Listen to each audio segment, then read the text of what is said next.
کیا آپ کو لگتا ہے عمران خان دہشت گرد یا کرپٹ ہیں؟ جو پاکستان کی ایک دوسری سیاسی جماعت، ان کے ساتھ 9 مئی کے بعد ایک بڑا عجیب و غریب معاملہ ہوا، ہزاروں کارکن گرفتار، چادر چار دیواری کے تحفظ کا معاملہ، لوگوں کو گرفتار کیا گیا، اغوا کیا گیا، جبری بیانات دیے گئے۔ جماعت اسلامی کی طرف سے اس جو غدر مچی تھی اس پر کوئی خاص بیان سامنے نہیں آیا، کوئی ایسی جو اسٹیبلشمنٹ کی آنکھ کا تارا ہے وہ اس وقت سپر لاڈلا پلس ہیں کہ جس طرح ان کے کیسز ختم کیے گئے دن دہاڑے اور جس طرح ان کے ساتھ معاملات طے کیے جا رہے ہیں۔ اب یہ ایک کنفرم بات لوگ کہتے ہیں جی کہ نواز شریف کو وزیر اعظم لازمی بنانا ہے، پنجاب میں ساری توڑ پھوڑ جو بھی اس وقت ایک تحریک انصاف کے ساتھ ہو رہی ہے اس کا سارا بینیفٹ جو ہے وہ نواز شریف صاحب کو ملنا چاہیے۔ آپ کیا کہتے ہیں؟ کراچی میں الیکشن ہوئے، آپ تحریک انصاف کے ساتھ آپ کے جو میئر تھے حافظ نعیم صاحب وہ تقریباً الیکشن جیت کے، لیکن جس طرح دن دہاڑے آپ کے ساتھ دھاندلی ہوئی، آپ کو کیا لگتا ہے یہ جو آنے والے الیکشن اگر یہ ہوتے ہیں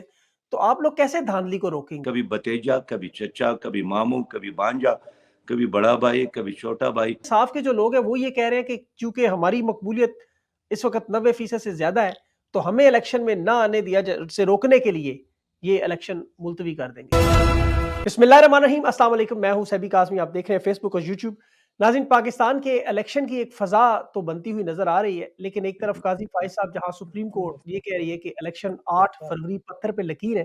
دوسری طرف اسلام آباد ہائی کورٹ میں کل بینچ بھی تشکیل پا گیا، کیس کا نمبر بھی لگ گیا اور جو اس وقت الیکشن رکوانے کے لیے کوششیں تھی اس پر اب سماعت بھی ہونا جا رہی ہے۔ بڑا اہم معاملہ ہے۔ پاکستان کی جو سیاسی جماعتیں ہیں وہ اس وقت الیکشن کی تیاری میں، اتحاد میں اپنی انتخابی مہم چلا رہی ہیں، لیکن ایک بڑی تعداد پاکستان میں ابھی بھی اس گفتگو کیفیت میں کہ الیکشن ہوں گے یا نہیں۔ آئی ایم ایف کے پیسے بھی ملنے ایک طرف، دوسری طرف پاکستان کی ایک بڑی پارٹی تحریک انصاف کے ساتھ جو معاملات ہیں وہ اپنی جگہ ہیں، جماعت اسلامی کا کیا منشور ہوگا اس دفعہ، وہ اپنے حلقے میں کیا۔ میرے ساتھ اس وقت موجود ہیں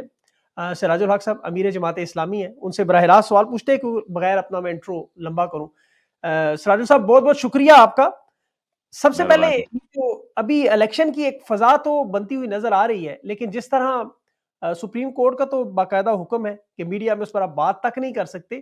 لیکن اب ایک کیس کل ہائی کورٹ میں لگنے جا رہا ہے، تو آپ کو کیا الیکشن ہوتے ہوئے نظر آ رہے ہیں اور فیئر اینڈ فری الیکشن، اس پہ آپ کی کیا رائے ہے؟ بسم اللہ الرحمن الرحیم۔ فیئر اینڈ فری الیکشن پر تو بعد میں بات کریں گے، لیکن اس وقت تو میں یہ کہنا چاہتا ہوں کہ الیکشن کے علاوہ اور کوئی آپشن نہیں ہے پاکستان کے ساتھ اور پاکستانی عوام کے ساتھ، اور اللہ نہ کرے اگر کسی بھی بہانے سے یہ الیکشن ملتوی کیا گیا تو شاید پھر الیکشن کا موقع آ جائے جلدی۔ پاکستان کی تاریخ آپ کو معلوم ہے کہ جب ایک بار جمہوریت ڈیٹریک ہو جاتی ہے تو پھر ٹریک پر آنے کے لیے کم از کم 9 10 سال 11 سال لگ جاتے ہیں۔ تو جماعت اسلامی چاہتی ہے کہ ہر حال میں الیکشن ہو، اگر الیکشن نہیں کیا گیا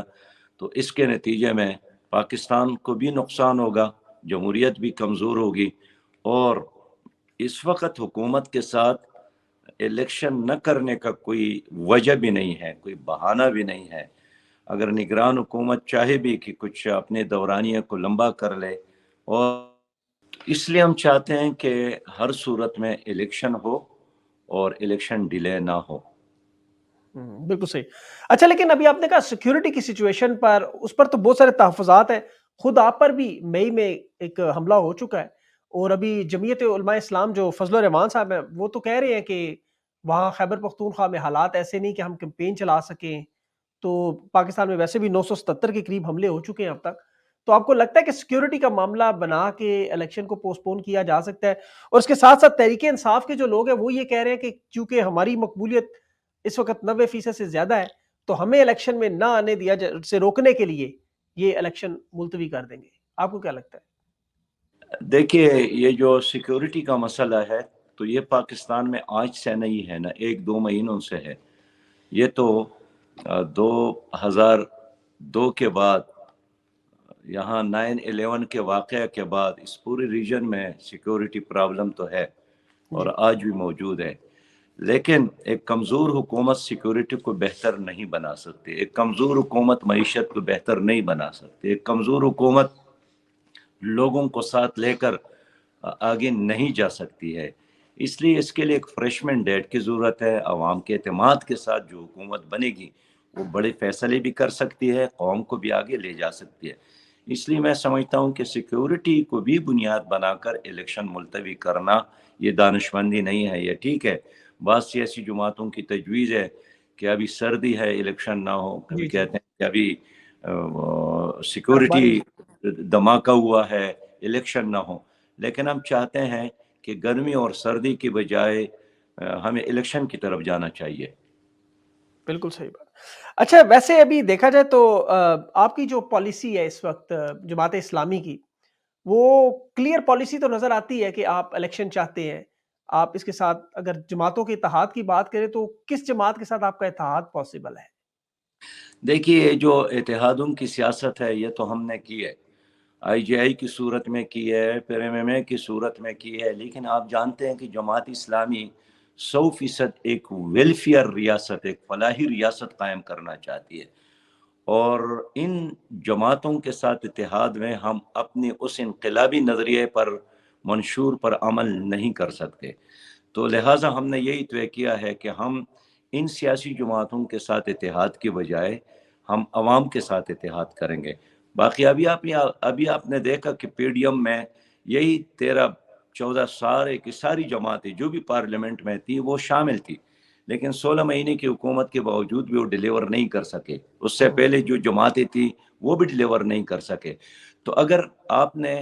پاکستان کو کرپشن فری پاکستان بنانا ہے یا حقیقی جمہوریت آپ چاہتے ہیں، پاکستان کو ایک ویلفیئر ریاست بنانا ہے، پھر عوام کے ساتھ ایک ہی چوائس ہے، وہ جماعت اسلامی کا ہے۔ باقی اکثر سیاسی جماعتیں جن کا آپ نام لیتے ہیں یہ تو جاگیرداروں کی یا سرمایہ داروں کی کلب ہے، تو جب وہ جیتتے ہیں وہی جاگیردار سرمایہ دار آتا ہے، کبھی بتیجا، کبھی چچا، کبھی ماموں، کبھی بانجا، کبھی بڑا بھائی، کبھی چھوٹا بھائی۔ تو یہ خاندانوں کی سیاست ہے، یہ عوام کی سیاست نہیں ہے۔ جماعت اسلامی 100% عوام کی سیاست کرتی ہے۔ اچھا سراج لالا یہ بتائیں کہ ابھی جو عدالتی اگر محاذ پہ ہم دیکھیں تو ہم نے دیکھا نواز شریف صاحب کو جیسے لایا گیا، جس کے بارے میں اب پوری دنیا میں اب یہ مشہور ہے کہ وہ اسٹیبلشمنٹ کی آنکھ کا تارا ہے، وہ اس وقت سپر لاڈلا پلس ہیں، کہ جس طرح ان کے کیسز ختم کیے گئے دن دہاڑے اور جس طرح ان کے ساتھ معاملات طے کیے جا رہے ہیں، اب یہ ایک کنفرم بات لوگ کہتے ہیں جی کہ نواز شریف کو وزیر اعظم لازمی بنانا ہے، پنجاب میں ساری توڑ پھوڑ جو بھی اس وقت ایک تحریک انصاف کے ساتھ ہو رہی ہے اس کا سارا بینیفٹ جو ہے وہ نواز شریف صاحب کو ملنا چاہیے۔ آپ کیا کہتے ہیں کہ آپ کو لگتا ہے کہ یہ معاملہ ان کا کامیاب ہو جائے گا؟ میں نہیں سمجھتا ہوں، اس لیے کہ نواز شریف صاحب کوئی ایسا آدمی نہیں ہے جس کو لوگ جانتے نہیں ہیں۔ وہ 3 بار پہلے بھی وزیر اعظم رہے ہیں اور لوگوں کو ان کے بارے میں بھی خوب پتہ ہے۔ یہ ٹھیک ہے کہ میرا اپنا ہی خیال ہے کہ کوئی ایک پارٹی سنگل میجارٹی کے ساتھ تو نہیں آئیں گے، چھوٹے چھوٹے گروپ کی صورت میں کامیابی ہوگی، لیکن میں اس پہ یقین نہیں رکھتا ہوں کہ اگر اس کو درآمد کیا گیا یا اس کو لایا گیا، ان کے تمام کیسز راتوں رات ختم کیے گئے، تو اس سے خود ملک کے اندر عدالتی نظام پر ایک بہت بڑا سوال اٹھا ہے کہ ایک جج ہے اور ایک ہی چیئر ہے اور ایک ہی کمرہ ہے، اس میں ایک دن ایک فیصلہ ہوتا ہے اور دوسرے دن حساب بھی ہے، کلیئرٹی بھی ہے، شفافیت بھی ہے، لیکن ہمیں افسوس ہے کہ پاکستان کی عدالتوں پر اب قوم کا اعتماد اٹھ گیا ہے، اور یہی لوگ سمجھتے ہیں کہ ان کے فیصلے قانون کے مطابق نہیں ہوتے ہیں بلکہ چہروں کو دیکھ کر فیصلے کرتے ہیں، اور یہی وجہ ہے کہ آج اگر ایک آدمی کو سزا دیتے ہیں تو کل وہی عدالت ہے وہ کہتے ہیں کہ نہیں وہ سزا تو غلط ہے۔ تو آپ مجھے بتائیں کہ ایسی صورتحال میں لوگ عدالتوں پر کیسے اعتماد کریں گے؟ بالکل صحیح بات۔ کراچی میں الیکشن ہوئے، آپ تحریک انصاف کے ساتھ آپ کے جو میئر تھے حافظ نعیم صاحب وہ تقریباً الیکشن جیت کے، لیکن جس طرح دن دہاڑے آپ کے ساتھ دھاندلی ہوئی، آپ کو کیا لگتا ہے یہ جو آنے والے الیکشن اگر یہ ہوتے ہیں تو آپ لوگ کیسے دھاندلی کو روکیں گے؟ ہم نے حوصلہ نہیں آ رہا ہے، ہم اب بھی میدان میں کھڑے ہیں، اور میرا یقین ہے کہ جنرل الیکشن میں کراچی کے لوگ بلدیاتی الیکشن سے بھی زیادہ بڑی تعداد میں ہمیں ووٹ دیں گے، اور اتنا ووٹ دیں گے کہ اگر کوئی اس کو چوری بھی کرنا چاہے نہیں کر سکیں گے۔ انشاءاللہ الیکشن ڈے پر ہم لوگوں کے اعتماد، مینڈیٹ اور ان کے ووٹ پر پہرا دیں گے تاکہ کوئی اس کا چوری نہ کرے۔ جی سراج لالا، آپ ایک مطلب مذہبی جماعت کا تشخص بھی رکھتے ہیں، جماعت اسلامی کی ایک تاریخ ہے، ہمیشہ آپ نے حق سچ کی بات بھی کی اور آپ کے اندر موروثیت بھی نہیں، الیکشن کا سسٹم بھی بڑا اچھا ہے، پاکستان کی ایک اچھی جماعتوں میں آپ کا شمار، لیکن ایک بڑا تنقیدی اگر پہلو دیکھا جائے تو ابھی تحریک انصاف جو پاکستان کی ایک دوسری سیاسی جماعت، ان کے ساتھ 9 مئی کے بعد ایک بڑا عجیب و غریب معاملہ ہوا، ہزاروں کارکن گرفتار، چادر چار دیواری کے تحفظ کا معاملہ، لوگوں کو گرفتار کیا گیا، اغوا کیا گیا، جبری بیانات دیے گئے، جماعت اسلامی کی طرف سے اس جو غدر مچی تھی اس پر کوئی خاص بیان سامنے نہیں آیا، کوئی ایسی جو لاقانونیت ہے اس پر دیکھیے جی یعنی یہی مسئلہ تو ہے نا جی، کہ ایک آدمی کے ساتھ یا ایک جماعت کے ساتھ اگر آج اسٹیبلشمنٹ کھڑی ہے اور آؤٹ آف دا وے اس کو سپورٹ کر رہی ہے تو پھر وہ کہتے ہیں کہ بالکل ٹھیک ہے، لیکن اگلے دن اگر ان کے ساتھ وہ سپورٹ نہیں ہوتا ہے تو پھر کہتے ہیں کہ آج تو غلط ہوا۔ ہم یہی تو چاہتے ہیں کہ ان کے ساتھ بھی انصاف ہو، ان کے جو خواتین ہیں، چار دیواری ہے، اس کو پامال نہ کیا جائے، انصاف بہرحال کیا جائے ان کے ساتھ، لیکن ساتھ جماعت اسلامی ڈے ون سے یہی کہتی ہے کہ 3 ادارے ہیں جس کو غیر جانبدار رہنا چاہیے، وہ عدالت ہے، وہ الیکشن کمیشن ہے اور وہ اسٹیبلشمنٹ ہے۔ یہ ادارے غیر جانبدار رہیں گے تو خود ان کی عزت میں اضافہ ہوگا، اور یہ جو کھیل جاری ہے 1970 سے کہ کبھی ایک جماعت کو مسلط کرنا، کبھی دوسری جماعت کو مسلط کرنا، اسی سے پاکستان کا بے انتہا نقصان ہوا ہے، اور آج بھی ان تمام اداروں کو سوچنا چاہیے کہ اب کیا اس کھیل کو بند نہیں کرنا چاہیے۔ بالکل صحیح۔ آخری سر 2 سوال چھوٹے چھوٹے، ابھی جو آپ کو لگتا ہے کہ یہ جو سائفر کا معاملہ ہے، اور آپ نے عمران خان کے ساتھ خیبر پختونخوا میں حکومت بھی کی، کیا آپ کو لگتا ہے عمران خان دہشت گرد یا کرپٹ ہیں؟ دیکھیے دہشت گردی میں تو اس پر کوئی سچ کوئی واقعہ تو نہیں ہوا ہے کہ انہوں نے کوئی بم رکھا ہو یا دھماکہ کیا ہو، البتہ 9 مئی کے واقعات ایسے ہیں جن کے بارے میں خود پی ٹی آئی کے لوگ بھی کہتے ہیں کہ غلطی ہے ہو گئی، اور ان کا جو اتحادی ہے شیخ رشید صاحب وہ بھی کہتے ہیں کہ اب معاف کیا جائے۔ تو میں سمجھتا ہوں کہ 9 مئی کا واقعہ تو ہر لحاظ سے قابل افسوس ہے، جن کو خود بھی ایڈمٹ کرتے ہیں کہ ہم بھی اس کی جی مذمت کرتے ہیں، لیکن آج کے دن اگر عمران خان کے کیسز عدالت میں ہیں تو ہم سمجھتے ہیں کہ یہ انصاف کی بنیاد پر ان کا ساتھ معاملہ کیا جائے، بے انصافی ہم کسی کے لیے نہیں چاہتے ہیں۔ بالکل صحیح بات، بالکل صحیح بات۔ اور ابھی جو قاضی فائز صاحب نے ذوالفقار علی بھٹو صاحب کا ایک کیس آپ کو پتا ہے سماعت کے لیے مقرر کر دیا، اس سے پہلے وہ مشرف صاحب کا کیس سن رہے تھے، تو ابھی جو موجودہ کیسز ہیں وہ سننے پہ تیار نہیں ہے، تو عدالتوں کے بارے میں آپ آخری اپنے کامنٹس کچھ کر دیجیے۔ دیکھیے مجھے یاد ہے کہ ایک